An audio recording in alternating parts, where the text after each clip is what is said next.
still have people coming in, so we'll wait.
Do we have any more coming up? Did you see?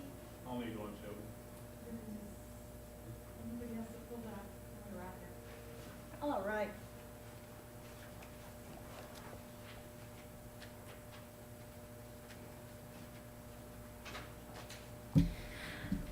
Hello, and we're going to start our latest Neighborhood Watch meeting. I'm Officer Shelby Sewell. We have these once a month. It's the first Thursday of every month at 6:30 in the City Commission room. If you're unable to attend in person, you can always watch it live on Channel 13, or we post it on Facebook later as a podcast so that you can either rewatch it, because you know this is good stuff, so you need to watch it twice, or if you missed it the first time, you can always watch it again.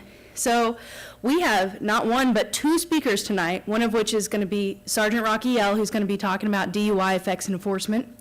And we have Code Enforcement Tammy Dixon, who's going to touch on some of the issues that she's been seeing recently. Before that, we're going to talk about the burglaries that we've had this month. I'm actually pretty happy with our burglaries this month because it was December, and for the guys of you who don't know, December is usually a very high burglary month because of the holidays. People get into cars and stuff a little more often, and we turned out pretty well considering. Our burglaries overall were down.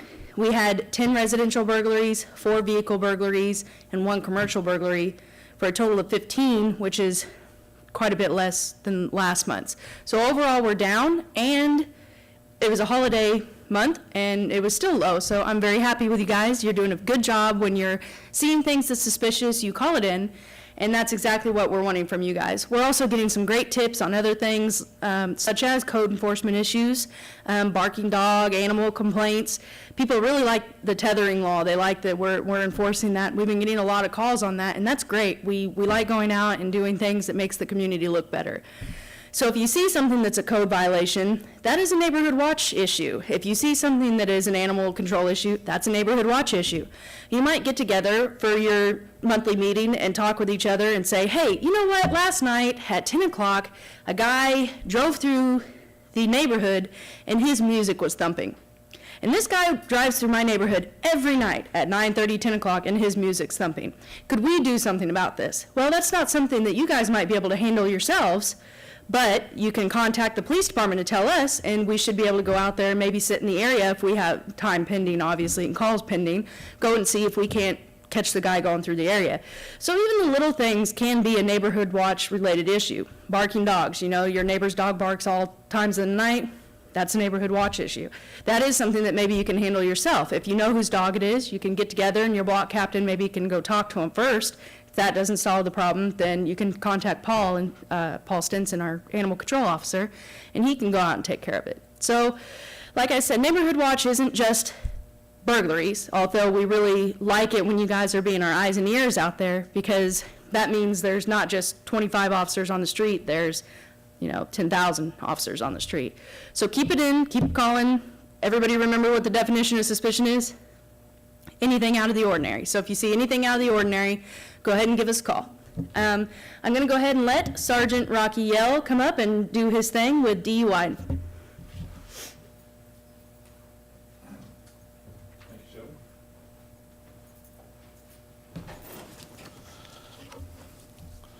Well, I'm Sergeant Yell. I got promoted to sergeant in 2000. I got on actually, just to give you a little history of me, I came to the police department in 2000 from being a parts manager for 20 years, and it was quite awakening, a different thing. I have an interest in DUIs. Enforcement, from years ago, I lost a very good friend to alcohol in a wreck. But anyway, in 2005, I got promoted into detective division, and in 2010, I got promoted into a sergeant on patrol.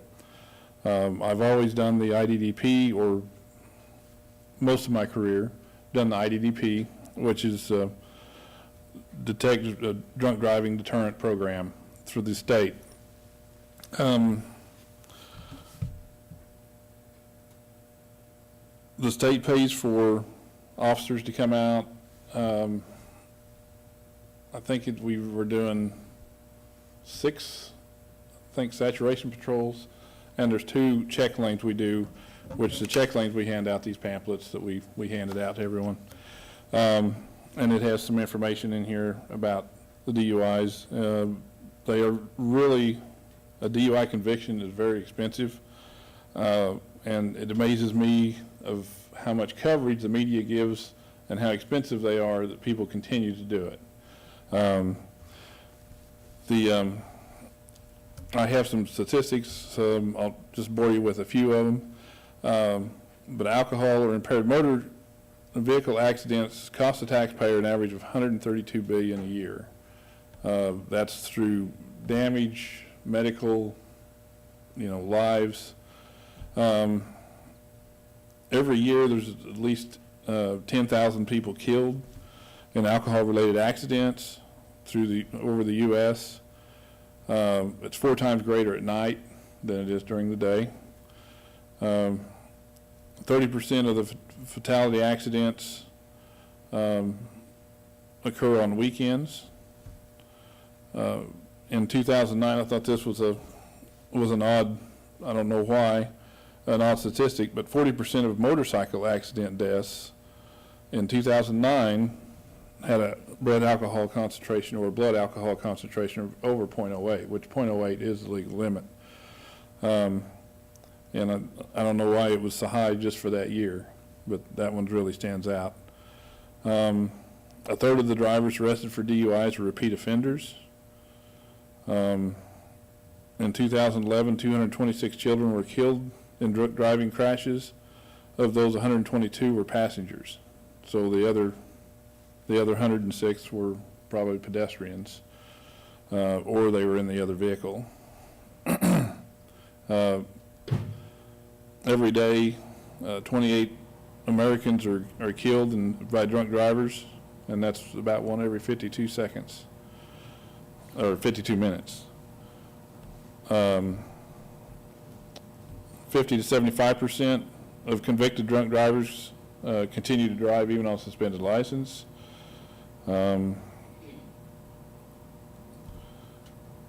Drunk driving costs the average adult. I got this information off the National Highway Traffic Safety and also the MAD website. But the drunk driving costs the average American, each adult in the country, $500 a year. And that's probably from the insurance going up or property damage, but that's just an average of what it would cost. 1 to 6 teens do binge drinking. 1 out of 100 parents believe that their children of those binge drink. Car crashes are the leading cause of teen death. And teen drinking kills about 4,700 people each year. In fatal car crashes with DUIs, they found 32% of them were 21 to 24, ages 21 to 24.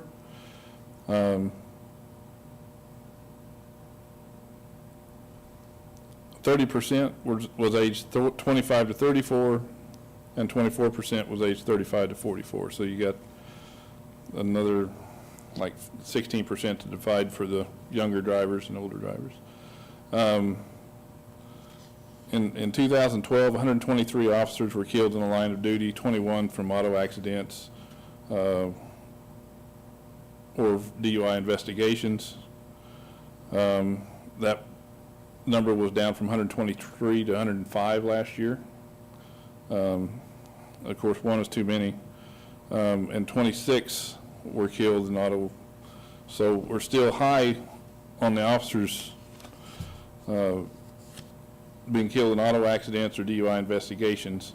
So if you see them out there, you know, give them plenty of room if they're on a stop.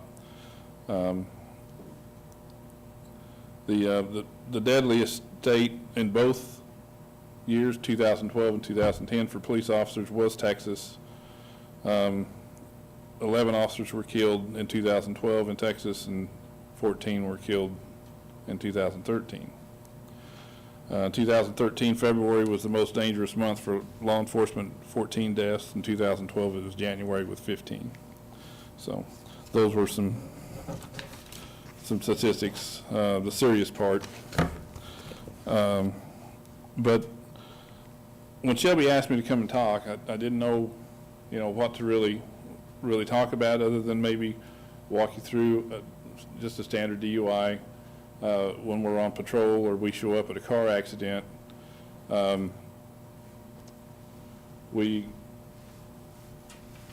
If the officer detects alcohol on a stop, first thing he does is he gets back up before he gets anybody out of the vehicle. He gets them in a safe place where there's a lot of light, because it's probably going to be at night, as the highly percentile shows that most of the alcohol related is at night. Another officer there, we have a watch guard, which we have mics, which I don't have mine with me, but trust me, I've got one. So we have it recorded, which is, the county attorney's happy about that. And we get them out. Generally, the first thing we do is ask them how much they've had to drink. How much have they usually had to drink, Shelby? They always have 2 beers. 2 beers. Don't matter whether they can stand up or not. It's So always. we always say, how big were those beers? Yeah, that's right. That's right. And we'll get them out. I generally will check their mouths to see if they have anything in there. That comes down later by checking their mouth. But I usually take them through what they call the horizontal gaze nystagmus, which is nystagmus is the involuntary movement of the eye. And there's 3 tests you do, and there's 3 clues in each eye. If both eyes are working, I mean, you do a medical rule out to make sure that the pupils equally track and are also the same size. Because if they're not, then there may be something else either on board, or they may have some mental issues or struck in the head injury or something. But once we rule that out, we do the horizontal gaze, check that, see how many clues we get. I didn't bring that percentage up, but I think if there's 4 clues or 2 in each eye, then the percentage is up around 80-some% that they're probably going to be over 0.08. Excuse me. Then from there, we go to either what they call the one-leg stand or the walk and turn. The KHP likes us to do it a certain way, which is the horizontal gaze, then the walk and turn, and then the one-leg stand. The walk and turn has 8 clues that we give them instructions. It's kind of a divided memory test. We kind of give them a couple of questions or a couple of things to do, tasks, and make sure that they can do it. You know, one of keeping their arms down as they walk, count their steps, put their heel to their toe, make sure they do the turn correctly. Do you want to do be my person to, He's gonna make me look silly now. you don't need any help. Okay. For the walk and turn, what I generally do is I ask them to stand with one foot in front of the other. And stay in that, with your arms down to your side, stay in that position until I tell you to start. And by telling them that, that's one thing that hardly any of them, if they're over the .08, will do. Because they'll go ahead and start while you're trying to explain. Because the first time you say stand like this, with your arms down to your side, they'll start till I tell you to. First thing I want you to do is I want you to take 9 steps, placing your heel to your toe. Well, when they hear that, they start. You gotta tell them, no, wait just a minute. And place your heel to your toe, take 9 steps, count each step out loud. Once you reach the 9th step, I want you to take a series of 3 steps and make a turn. I want you to take 9 steps and move back. I'll tell them, I said, it'll look like this. And I'll 1, 2, and I'll say 9, and I'll just do 1, 2, 3, and I'll take 9 steps back, counting them. Ask them if they understand. And that's important too. And once they say they understand several times, you go ahead and let them try. 1, 2, 3, 4, 5, 6. And not to slam their heel to your toe. 9. 1, 2, 3. But you get them starting to lose balance, they'll put their arms up, they'll miss their heel to toe, they'll forget to count, or they'll miscount, they'll take too many steps. They'll get to the end and say, now, how would you want me to turn? Or I've had a couple of them that would get to 9 and just reverse. And I said, no, that's not what I told you to do. But I always have them do 3, because when you do your example, you always go 1, 2, 3, on down to 9, and they always stop at 3, and then they stare at you. No, you gotta keep going. Yeah. So, And then you count the clues, like I said, you know, once they start, you tell them once they start not to, once you start not to stop, continue to do the test. Some of them will stop, keep your arms down to your side. There's just, like I say, 8 clues that we get from that. Then there's the one leg stand that we give instructions. You just tell them to stand with their feet together or shoulder width apart, their arms down to their side, stand in that position until I tell you to begin. I'm going to explain to you what I want you to do, also demonstrate. And what I'll tell them is either leg that you want, I want you to raise it 6 to 8 inches off the ground.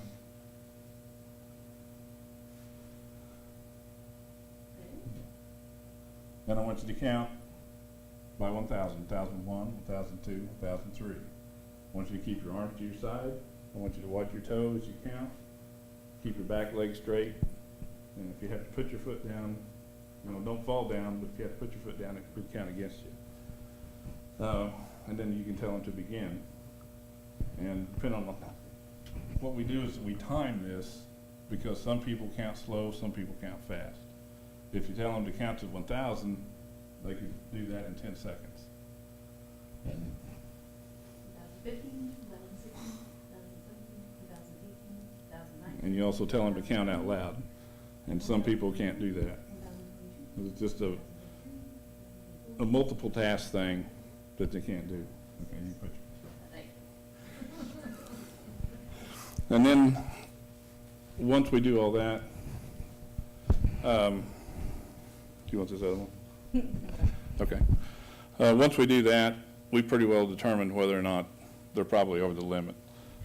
Shelby and I are probably the top 2 DUI people of the department, simply because we go out and work these programs every time they come open.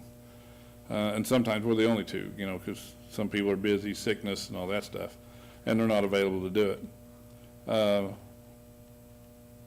But we can usually tell after these 3 tests whether this person is probably over the legal limit of .08.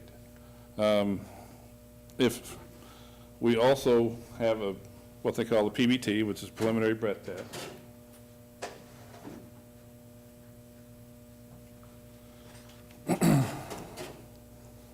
And it looks like this. This is why at the first that I check their mouth to see if there's anything in their mouth. Because to do this test, it takes a 15-minute, what they call a deprivation period, where you know they haven't had anything in their mouth for 15 minutes. Sometimes that's actually hard to accomplish. We've had them taking drinks of alcohol as you walk up, or chase around the car while they're drinking alcohol. No, you need to put that down. Yeah, and so once you've waited the 15-minute deprivation, then you can give them the breath test, or I should say PBT.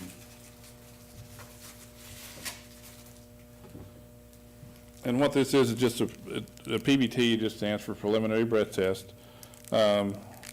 This is not set at the, I don't know what I want to say, it's not certified at the legal limit, but it is tested and is close enough for us to work out in the street.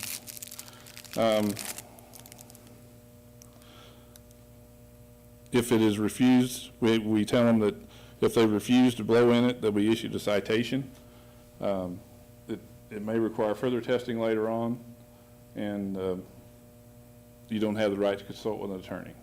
Those are 3 things we have to do by state law, is to tell them. Most people will go ahead and do it. So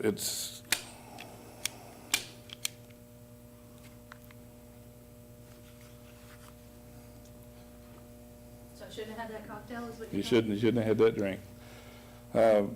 What we do is tell them it's going to sound like a party whistle. Need to blow hard enough in it and you want them to blow for a few seconds because you want to get the deep lung air for this to read it. And take a deep breath and blow. And this manually does it, and she's not drunk. Yay! Or hadn't been drinking. I'll go ahead and say that. Thank you for clarifying. But it just shows zeros on the thing.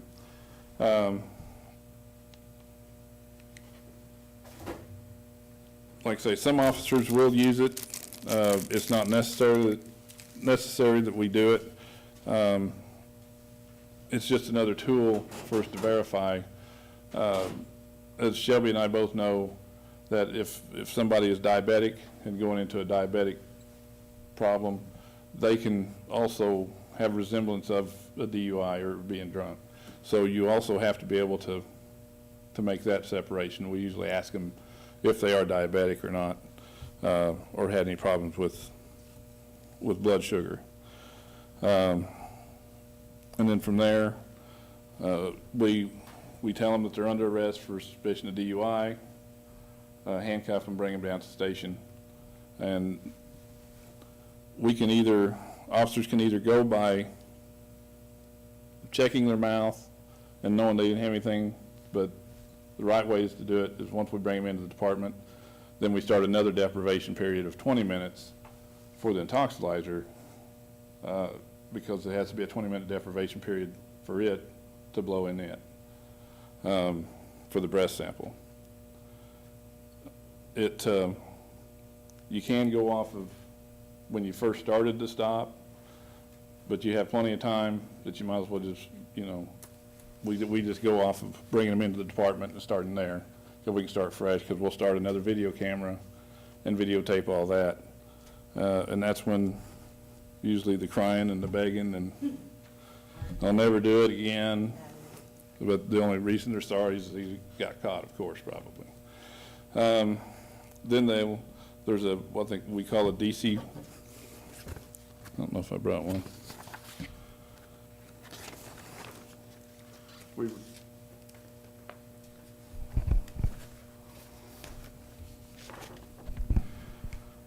We read them a DC 70, if you want to pass that around. There's different rules for different ages, and also on if they have a CDL for driving But if they have, even if they have a CDL, to do the CDL part, they have to be driving a commercial vehicle, which we don't work too many of those. Most of the guys don't want to take a chance on losing their CDL and having anything to drink, because the CDL level is, I think it's .04. 0.04 now. And then there's a under 21 that for people under 21, we have to read that part of it plus the backside, and it's pretty long, even just the one part. And under 21.02 is the driving limit, so you basically can smell alcohol. And Yeah, if they've even taken a sip, they're probably going to be 02. But if they're under 08, but over 02, then we do what they call an administrative a report, and we send it into the driver's license state, and they do an administrative hearing, which they don't get any penalty criminally, but their license is suspended for a year. But if they're over 08, even if they're 16, if they're over 08, then they get it's the full DUI part. And they might not get criminal penalties on per se DUI, but they're still going to get minor consumption, minor possession if they're in possession of the alcohol at the time. I mean, they're driving whatever we pulled them over for, so there's still criminal penalties. They're just not the specific DUI unless they're over 08. And I know the state was kicking it around a few years ago. I think there's some states that have them, but Kansas does not have yet, of seizing the vehicle after so many DUIs. And I'm all for that, because we get so many repeat offenders. It's in the small town. We'll even get called to an accident, when somebody's hit a parked car or something like that. And it's just good that they hit something that was parked instead of another car, because there's just so many deaths, as you hear, that it costs people, not only in, just injuries also. But anyway, after we read them to DC 70, depending on their age, we'll fill out the DC 27 if they're over 21, a DC 28 if they're under 21, or CDL 5 if they're driving a commercial vehicle. Each one of those things we have to go over and make sure we've done. We have to read them, the DC 70. They don't have to be coherent or anything, but they do like us to try to acknowledge that they will take a blood test or a breath test is what we offer. We can also do a blood test, which will take them out to the hospital, and it'll have to be drawn. They just come out with a law in 2011 or 12, or was it 10, about the search warrant for the blood.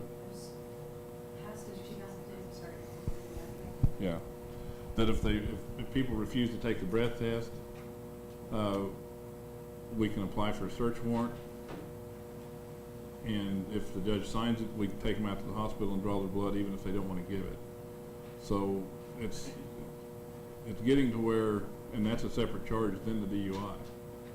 So, your insurance is going to shoot way up if you go in and refuse to take the breath test. So we have to get a search warrant, take you out there and draw the blood. So far, we hadn't anybody really fight for. Once we get the search warrant, they'll okay and give the blood.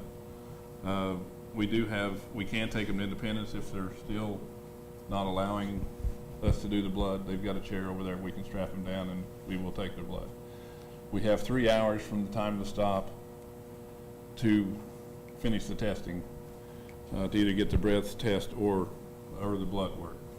And sometimes it takes a lot of that time, because you have like I said, a 20-minute deprivation period you got to wait, the 15-minute for the PVT, so that takes up 35 and a half there, and plus your regular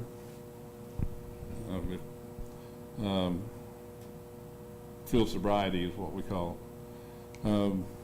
the laws are pretty expensive for the DUIs. I meant to get with Angie to find out, but I think on the average, they run around $9,000. Yeah, the last speech that I checked on, it was 9 or 10 grand for a DUI first offense. And that's going through, you know, their attorney fees, and if you agree to terms to a DUI, then they'll generally send you through an alcohol treatment thing. It's ADSAP, Yeah, the ADSAP's like $400. and you have to complete it in so much time. And your license, depending on what you blow on the toxilizer on your breath alcohol, if you blow over a .15, then your license is suspended for a year, no matter if you've had a previous one or not. If it's under 1.5, but over 0.8, then it's actually suspended for 30 days, and it's restricted for that rest of that year. But they're coming in with the machines, the interlock machines that you blow into before it'll start. And I think those should have been done a long time ago, but I'm glad to see them getting them in. I mean, they're kind of expensive, but, you know, if somebody's going to continuously break the law and drive drunk, then we've got to have some deterrent. Just hope they don't have a sober buddy that rides with them that blows in for them and lets them drive. We'll give them a chance to bond, but the bond's like $150. But before we release them, we want someone sober driver to come up and pick them up and take responsibility for them that says they won't get out and drive. If they're real bad, intoxicated where we feel there's a safety issue, then we will hold them for 6 to 8 hours back here in the cell before that bond, because we don't want them getting out and going to find their car and getting another one or hitting somebody. Was there anything else that I can cover that I haven't? No, I know that they were talking about, I've heard a couple of rumors lately that they were talking about dropping the legal limit in the state of Kansas to .05. Have you heard the legislation on that this year? I haven't heard whether that's gone or not. I know they was wanting to drop it, but the problem is you're going to have the politicians in the states and the bigger cities are not going to want to lower it too much, because they're going to be up there drinking if they've had a drink, and they're going to want to drive home and not get a DUI. But does anybody have any questions or anything that maybe I didn't cover or that I can clarify? I know I mumbled through some of it. So the moral of the story is, if we catch you driving drunk an hour before shift change, we're going to be grumpy because it's going to take us 6 hours to do the paperwork, okay? That's the moral of the story. And also there are, I forgot to say, there are 2 offenses that Kansas officers are mandated to make an arrest on. One of them is a domestic battery, and the other is drunk driving. Driving. Because if we get somebody that's intoxicated, it's no more of these good old boys, neighbor drive you home, we have to bring them down, or we could lose our certificate. So, okay. Thank you. All right. Thank you.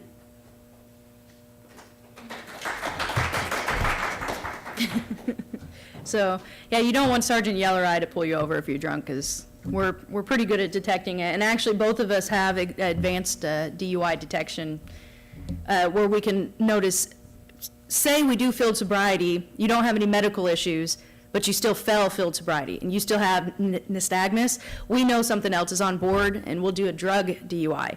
I'm on day shift now, whereas Sergeant Yell's on evenings. So he's getting the good drunks, but I'm getting the prescription DUIs, where people are taking too much medications, or they're smoking weed and mixing it with something, I've been getting a lot of those this year. I think I've had, which wasn't something that I had seen before. So, I mean, DUI doesn't necessarily mean driving under the influence of alcohol. DUI is driving under the influence. So it can be legal prescription medications that you're on, but you know, maybe you've taken too much or it causes dizziness and you're still under the influence of something. Marijuana, cocaine, anything like that, heroin, anything like that, we are able to detect that through our field sobriety testing, and you're still under the influence. So if we can prove that you had impaired driving and that you were under the influence of something, we'll usually do that search warrant to figure out what technically you're on, and we can push that through too. It doesn't have to be alcohol. So remember, you're saving lives when you have a DD. Just, you might not think buzz driving is drunk driving, that's their slogan this year, and that's very true. Because I've had people who say, I didn't feel that bad, and they're blowing a .12, so, which is well over the legal limit. So on that note, we're gonna have Tammy come up and talk about her thing. She's prepared a little bit over, I guess she's gotten a lot of questions from citizens, so she's gonna just talk about some of the questions that she's gotten. Good evening. My name is Tammy Dixon, and I'm the City of Coffeyville's Code Enforcement Officer.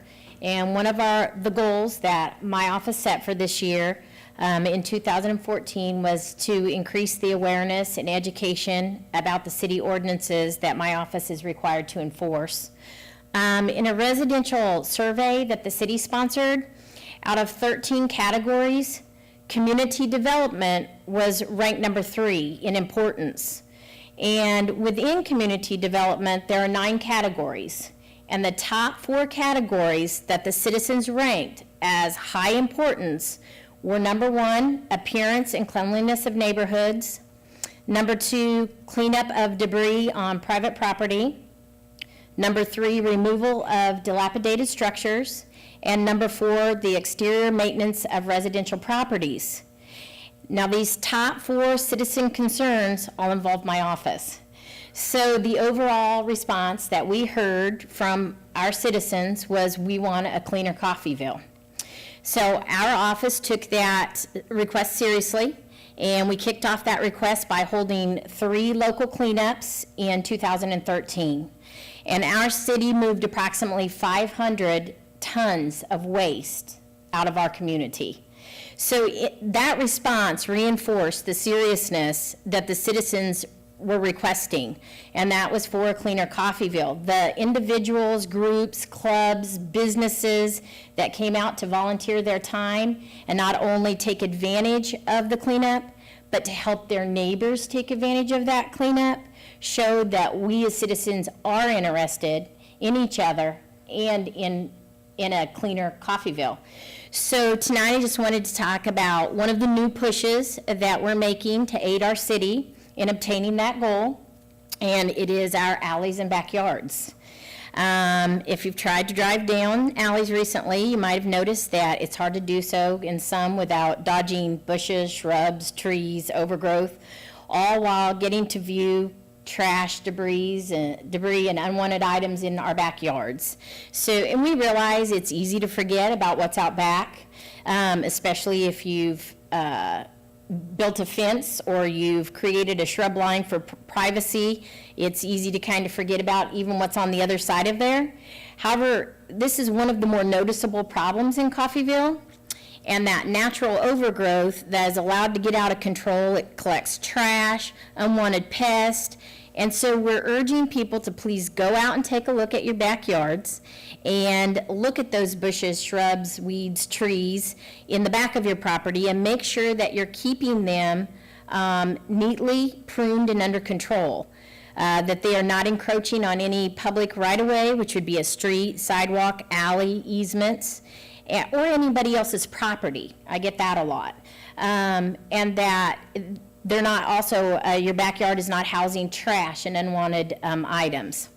Our alleys and backyards can make a significant difference in the appearance of our city. So our office has already begun to take on this task, and you might have been one of the well over 100 letters, nuisance letters, that we've started sending out about back alleys and backyards, and which kind of brings me to the second topic for tonight, which are the nuisance letters that we're sending out. So since I've accepted this job, I've had several people voice concerns about the nature of our nuisance letters. many citizens, when they receive them, they feel overwhelmed or offended by the letters, and I've been asked why we send such an offensive letter. That letter actually has information that is important to you as a citizen in our community, okay? They are standard letters that were created with education in mind, and the nuisance letters includes definitions that are taken straight out of our city ordinances, okay? So for example, I picked trash for tonight. The definition of trash includes, but is not limited to, lumber, wire, woods, tires, junk furniture, tree branches, yard trimmings, bedding boxes, barrels, rags, discarded clothing, papers, cartons, boxes, ashes, plastics, glass, crockery, metal, tin cans, leaves, appliances, and concrete. So that's the definition of trash. So you might just have a pile of limbs in your backyard, okay? But you're gonna receive a nuisance letter, which is gonna house that definition of trash. And so it's not, the letter's not formed to offend you, but to educate you, because we're not only showing you where your offense lies, but anything else you might want to take a look at while you're back there. That gives you knowledge to go out and know, okay, I didn't realize you can't keep concrete in your backyard. I mean, so it also educates you if you pay attention to the letters, okay? So we just wanted you to know that by sending that letter, we're trying to educate, but also show you as a citizen that we have taken your request for Cleaner Coffeyville seriously.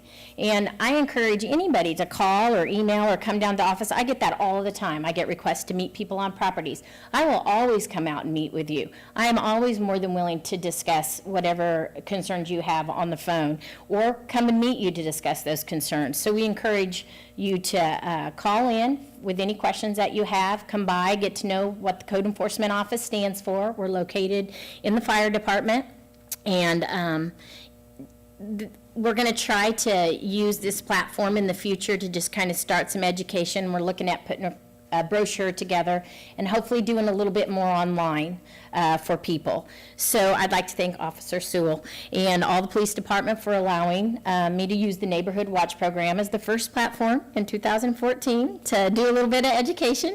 And it's my pleasure to serve you as the city's code enforcement officer, and here's to a happy, safe, and a cleaner new year. So, Thank you very much. you're welcome.